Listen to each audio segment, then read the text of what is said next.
Soumaïla Cissé est un homme de défis. Homme de combat et de missions difficiles, Soumaïla Cissé a toujours cultivé tout au long de sa riche carrière professionnelle l'excellence. Major de sa promotion au lycée Askia à Bamako, il termine ses études en mathématiques appliquées et en informatique en France, à Grenoble et à Montpellier.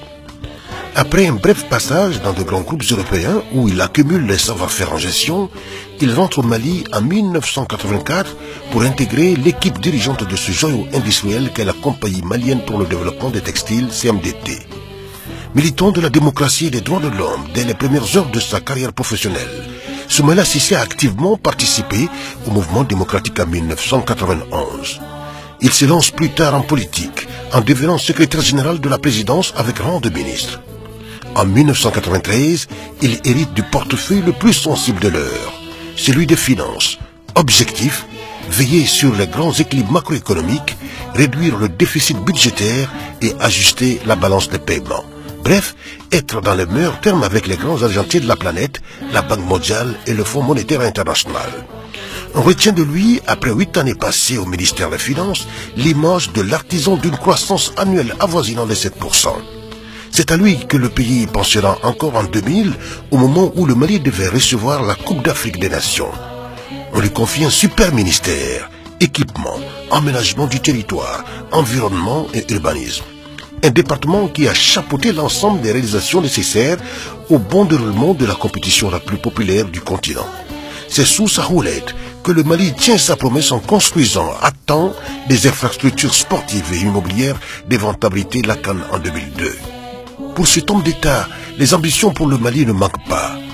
L'Alliance pour la démocratie au Mali, ADEMA, au pouvoir, investit le 6 janvier 2002 Soumaïla Cissé pour les élections présidentielles de 2002, où il arrive en deuxième position après le président Amadou Toumani Touré. En bon démocrate, Soumaïla Cissé tire les leçons et se met aussitôt au travail.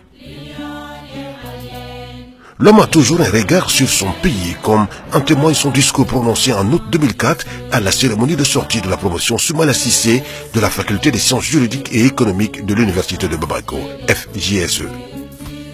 Kennedy disait que plutôt que de demander « Qu'est-ce qu'a fait mon pays pour moi ?», demandez-vous « Qu'est-ce que j'ai fait pour mon pays ?»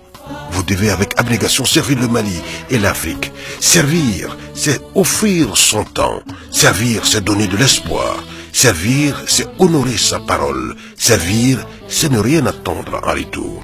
Cette célèbre citation caractérise bien le parcours de Soumaïla Cissé, qui n'a ménagé aucun effort pour mener à bien les grands chantiers au Mali et dans toute l'Afrique. C'est ce qui lui a valu les plus grandes distinctions honorifiques. Commandeur de l'Ordre national au Bénin, officier du mérite de l'Ordre national du Lion au Sénégal, commandeur de l'Ordre national du Mali, médaille de reconnaissance de la Chambre de commerce et d'industrie du Mali. Soumaïla Cissé, le choix de l'avenir.